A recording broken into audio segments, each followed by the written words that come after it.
Hey there, welcome back to the channel. It's Pete here. Today we're in the shop and we're going to be doing some bicycle repairs. I'm going to start a new series of the bike repairs that are coming into the shop here and show you guys how I do a lot of this work and how you can do it yourselves. It doesn't take a rocket scientist to do this, it just takes patience and a little bit of mechanical inclination.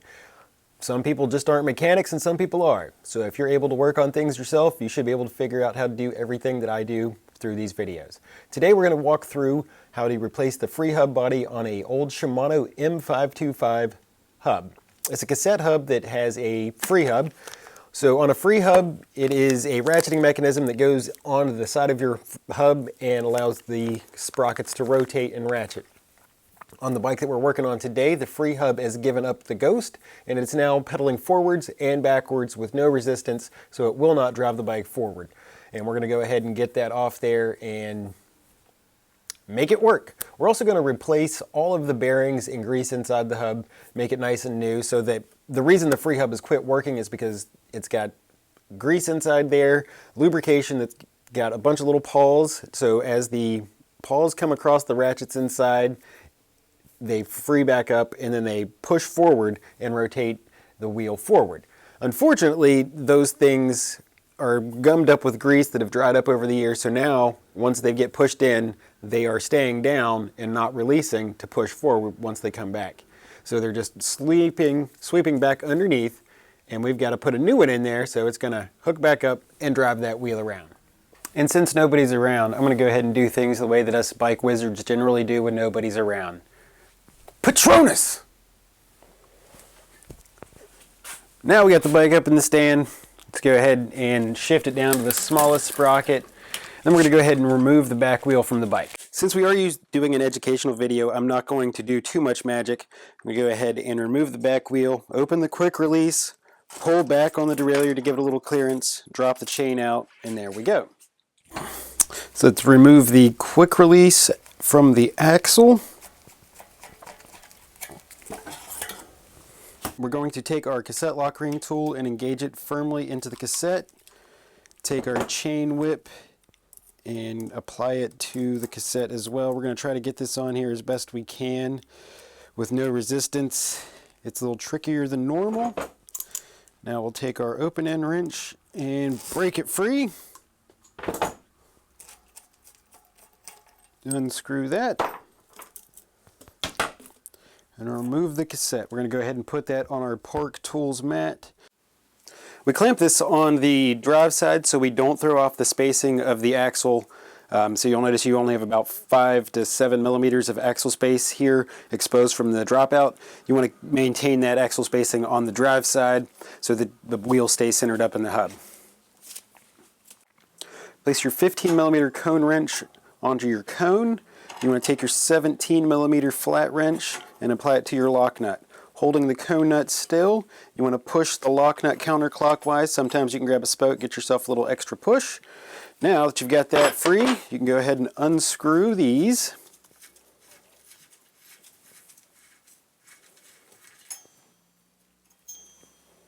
We're going to go ahead and place those over on our Parks Tools mat.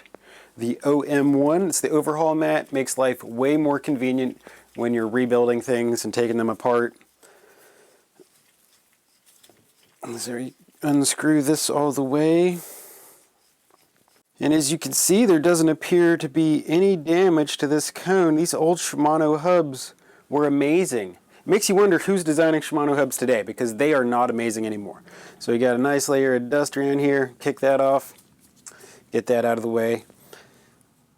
Now I'm going to open the clamp on the vise, hold the wheel by the axle, and we're going to come over here to the overhaul mat, set it down, let the axle come out, and I'm going to count the bearings in the wheel here. So I'm going to turn you guys just a little bit more this way, bring you in. Hopefully there's enough light for this. So you want to count how many bearings are in here. I do believe there should be 9. So we're going to go 1, 2, 3, 4, 5, 6, 7, 8, 9.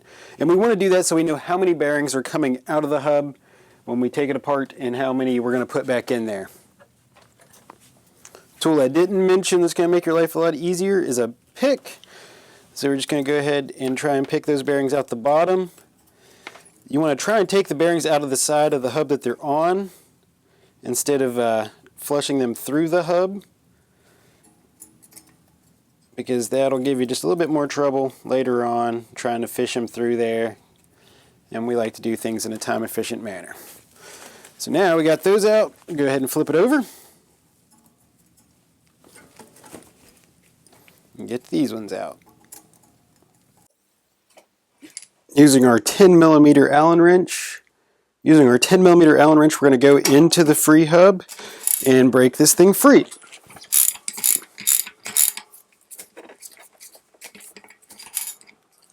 Go ahead and unscrew that all the way.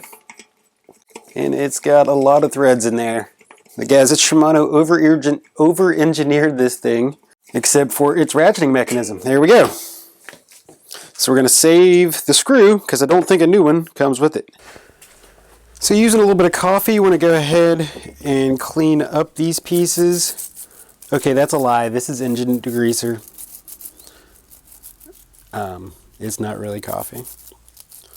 I just use this container because regular containers seem to get eaten up if you use a real degreaser. So what we're going to do is we're going to give these a little scrub. We want to get down in this seal here, make sure we get any dirt out of there. Just try to get that extra grease and grime off the axle. Getting all the way up in there. A little bit more. And just spin it with those bristles down in there. Then take your rag, clean all this off. And then we just don't want any contamination down in our grease when we're putting this thing back together. So now, get your rag, get up in that lip. We're going to wipe all the degreaser off, all the grit and grime off.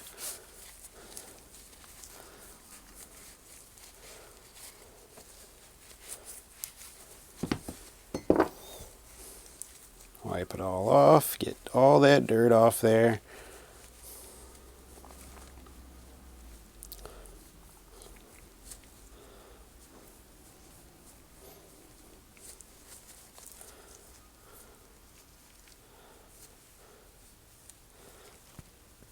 All that dirt out of the seal, wipe all that off.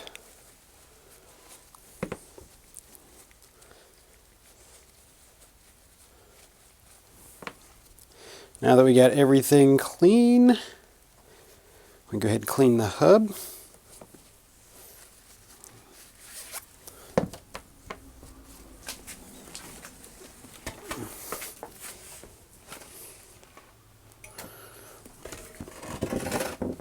So we don't really have much to do on this side, so we're just going to wipe it down, get any dirt out of there. Want to make sure we don't dislodge that little washer there. We want to keep that in there. May need a spoke replacement soon.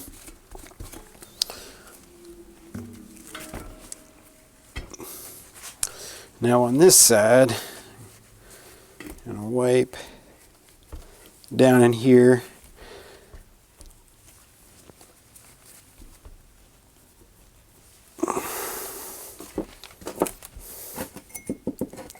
Get some fresh degreaser on here, and then we're going to get up underneath that lip as best we can. If you have a toothbrush, it's going to work a little better. Somehow I lost my toothbrush.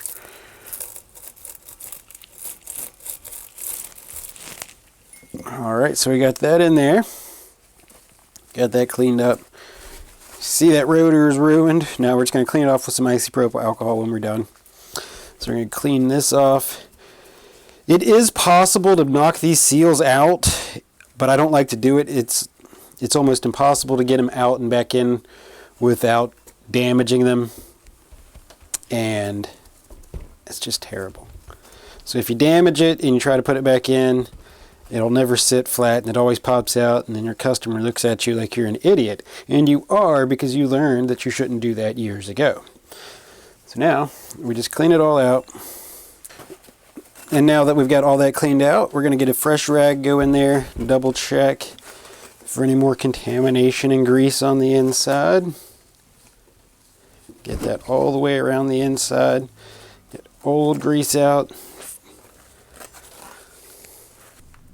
Here's our Shimano Freehub body, the FH-M525 to match the Shimano M525 hub. Just open that up, pull this right out. Seal is missing here, so we're going to need to retrieve that from the old hub. When removing this cap, you're going to want to use a very large surface tire lever or a very large flat screwdriver to try and pry it up very easily and evenly so you don't damage it.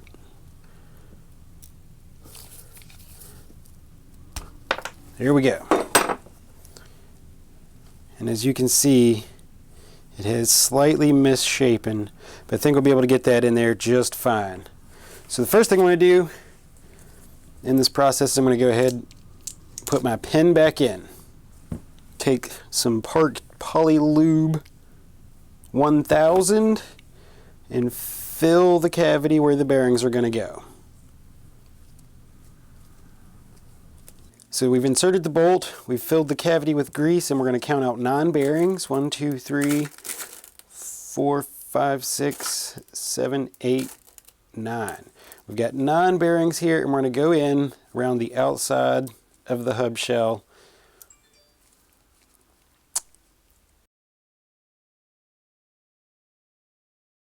And just fill in that bearing surface, one at a time.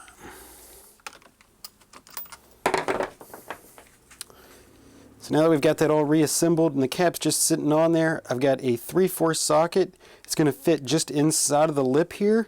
So we're going to set that on there and give this just a few taps to try and reseat that. Get that evened up.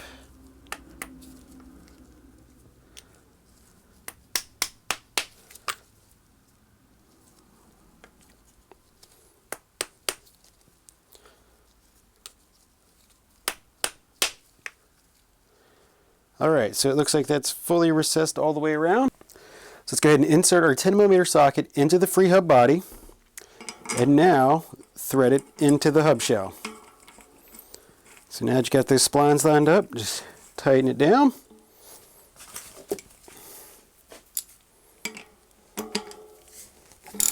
And you're going to really want to crank this thing down.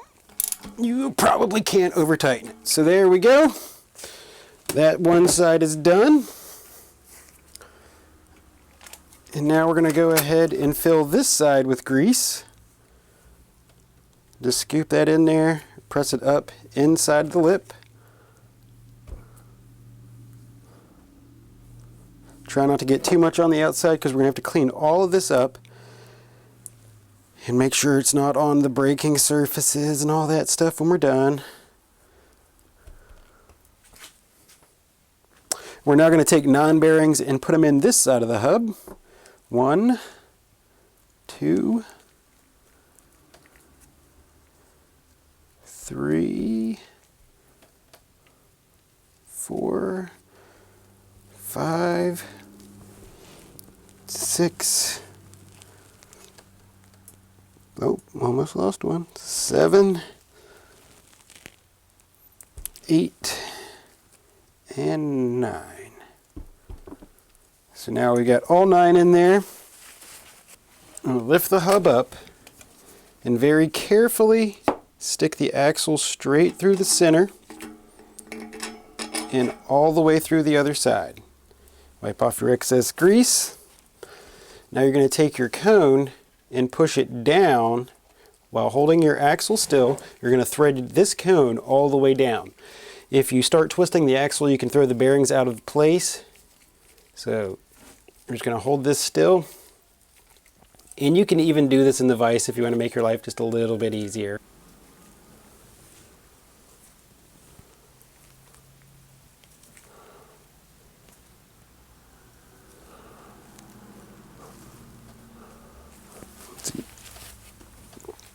You want to tighten that down all the way. You go ahead and put your washer back in, and then your lock nut.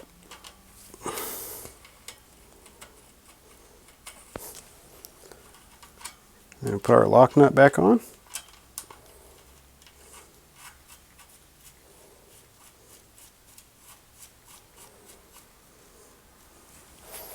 Now we're going to go ahead and set our bearing adjustment. We're going to put the 15mm cone wrench onto the cone, and we're going to grab the wheel with our other hand and turn the cone wrench until we start to feel a trace of play in the wheel. Once you feel that rocking up and down just a little bit, you're going to come back clockwise until you feel that play disappear. Once the play is gone, you're going to tighten your lock nut while holding the cone wrench in place. Disconnect from the vise, turn the axle just a little too tight.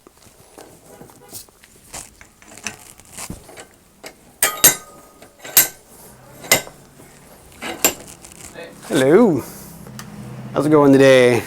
You guys have tubeless valves.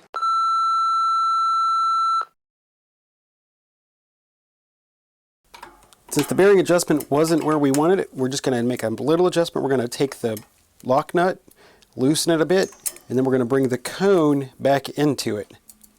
Notice we're not making a big adjustment, we're just making a little one. We want to check that there's still no play in the wheel. It's rotating freely.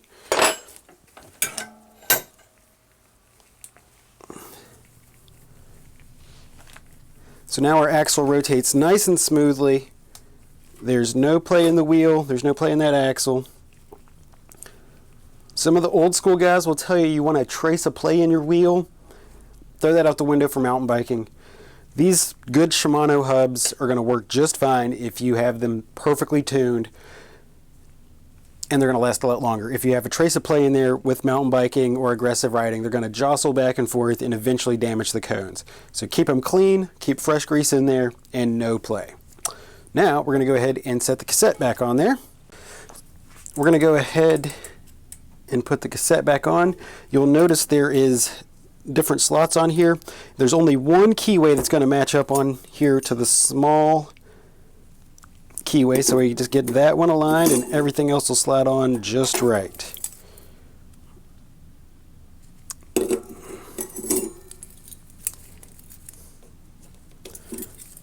If you're lucky, your cassette is not made of individual sprockets and it'll slide right on.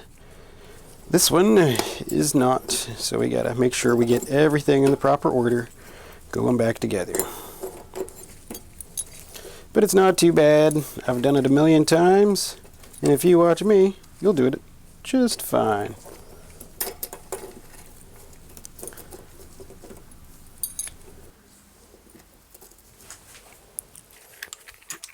Now that we've got all that back together, take your cassette lock ring tool, insert it into your cassette lock ring, tighten it up, and these don't need to be too tight.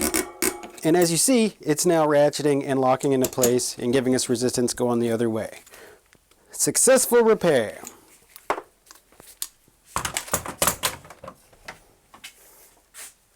When you're working with quick release wheels, you always want to make sure that you secure these springs properly. You'll notice they have two very distinct ends. You have a small end and a large end. The large end is to fit inside of the quick release mechanism here. It also fits into this cap right here. If you have these inverse, they will get in the way of the dropout and you will have trouble clamping your quick release. So make sure that you put these to the outside, the large end outside. So we're going to go ahead and install our quick release.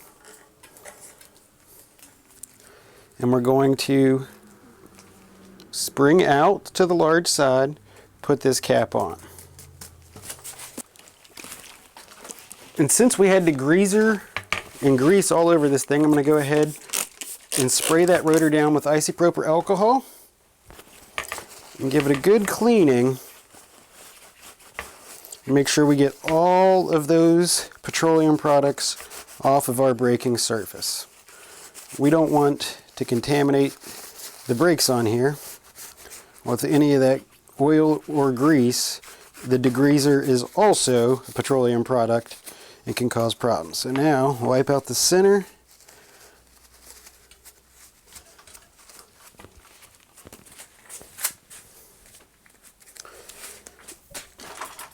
We're going to install the wheel in the bike, pull your derailleur down, go put the chain on the smallest sprocket, and just pull that back out of your way.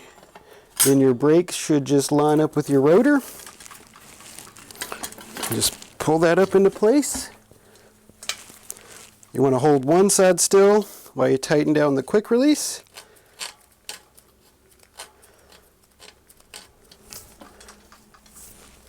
And you want that quick release to firm up about halfway. And pull the wheel all the way up. It should start to get firm. Push it all the way down. Now that we have the wheel back in there, we're going to check that it's shifting properly.